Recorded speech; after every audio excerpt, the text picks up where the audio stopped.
Gloire à Dieu. Lorsque nous lisons Jean 2, verset 1 jusqu'au verset 9, il est parlé des noces de Cana. Jésus fut invité à ces noces, sa mère ainsi que ses disciples. Mais il arriva que le vin manqua et l'information était relayée à Marie, mère de Jésus, qui à son tour informa Jésus-Christ de la situation de manque de vin. Donc Jésus-Christ se dirigea vers ceux qui organisaient le mariage et l'information ayant été donnée, Jésus-Christ vit qu'il y avait vraiment manque de vin. Donc il demanda à ces organisateurs-là de mettre de l'eau précisément dans 6 vases qui étaient destinés à la purification des Juifs. Ces vases étaient destinés à la purification des Juifs. Ces vases n'étaient pas là pour autre chose, c'était uniquement que pour la purification des Juifs. Jésus-Christ demanda à ces organisateurs-là de mettre de l'eau dedans. Peut-être que ces organisateurs-là ont pensé que Jésus-Christ voulait remplir juste pour rendre service à ceux qui venaient prendre pour se purifier. Parce que personne ne s'imaginait un tel scénario. Parce que Jésus-Christ n'avait pas fait de miracle.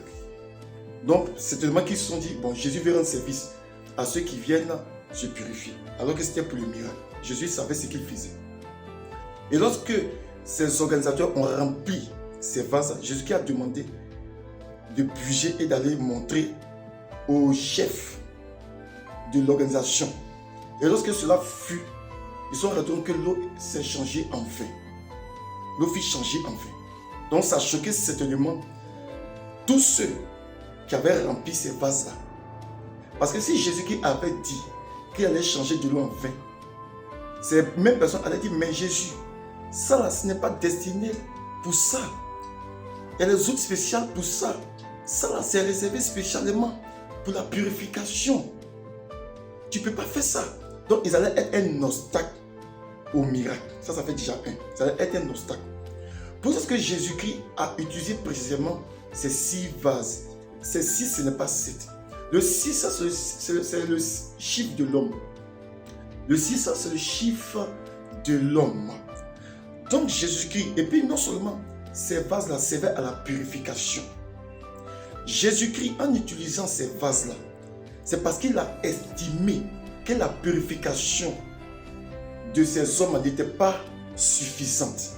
Il a vu que l'eau ne pouvait pas effacer le péché de l'être humain.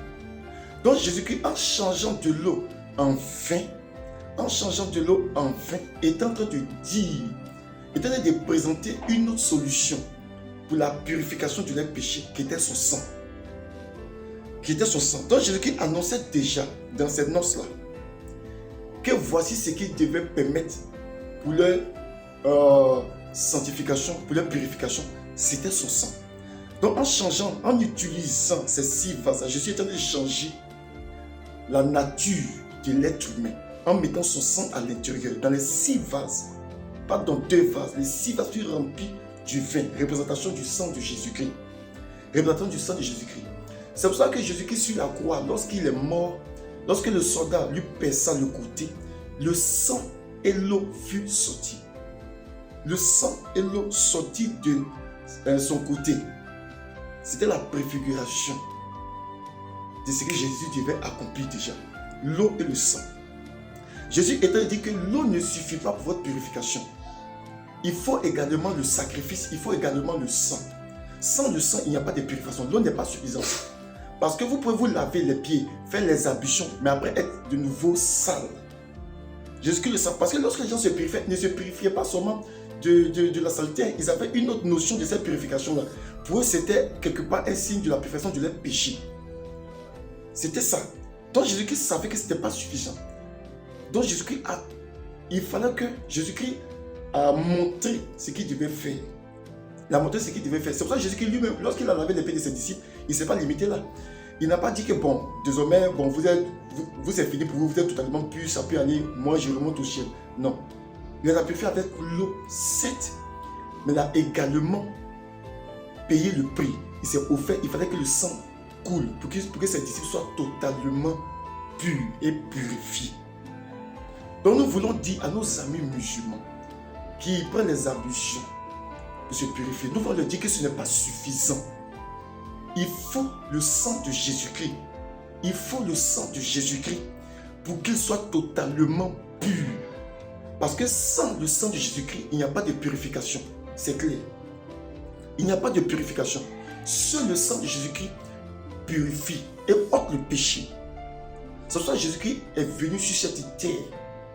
Il est venu sur cette terre mourir pour nous, afin que nous soyons sauvés. Nous voulons exhorter nos frères musulmans qui font les ablutions et autres, leur dire que le sang de Jésus-Christ est disponible pour eux.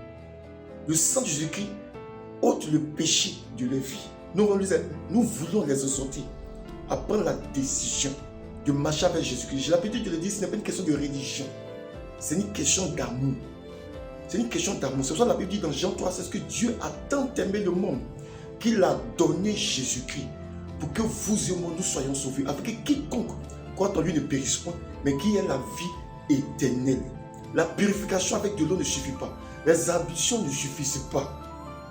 Ça ne suffit pas. C'est pour ça que Jésus est venu. C'est parce qu'il est conscient de cette réalité qu'il est venu. Il a vu également que les sacrifices de moutons et autres ne suffisent pas. Parce que ce sang-là n'est pas valide. Ce sang n'est pas valide. C'est pour ça que lui-même, il est venu. Et il a montré cela dans les noces de Cana, en changeant de l'eau en vin. Et tous ceux qui étaient là ont bu ce vin-là. Et ils ont vu la différence de ce vin. Ils ont vu la différence. Parce que nous, si on prenait le premier vin par le sang des boucs et autres, ils buvaient ça, mais ils buvaient ça parce que ils étaient contents. Hein? Mais lorsqu'ils ont bu le vin nouveau, ils ont vu que c'était différent. Pour dire que le sang des boucs et autres, malgré ça, ça ne peut pas changer quelque chose. Mais le sang de Jésus change tout. Donc nous voulons exhorter nos frères musulmans et autres à accepter Jésus-Christ, à donner leur vie à Jésus-Christ. Parce que Jésus-Christ les aime profondément. Et nous voulons dire à tous ceux également qui font l'effort qui ne sont pas chrétiens, mais qui font l'effort de plaire à Dieu. Ils font l'effort de plaire. Ils font l'effort de plaire à Dieu. Ils font tout pour plaire à Dieu. Mais cela ne marche pas. Nous voulons les exhorter. Nous voulons exhorter ces personnes-là également à regarder au sacrifice de Jésus-Christ, à accepter ce sacrifice dans leur vie. Parce que l'effort humain ne peut absolument rien faire. C'est pour ça qu'il a parlé des 6 vases qui servent à la purification. C'est-à-dire que les gens faisaient les efforts pour se purifier eux-mêmes. Mais Jésus a estimé que ce n'était pas suffisant. C'est pour ça qu'il a produit ce vin-là, symbole de son sang. Donc nous voulons exhorter tous ceux qui n'ont pas encore donné leur vie à Jésus-Christ à le faire maintenant pour le salut de leur âme. Que Dieu vous bénisse. Amen.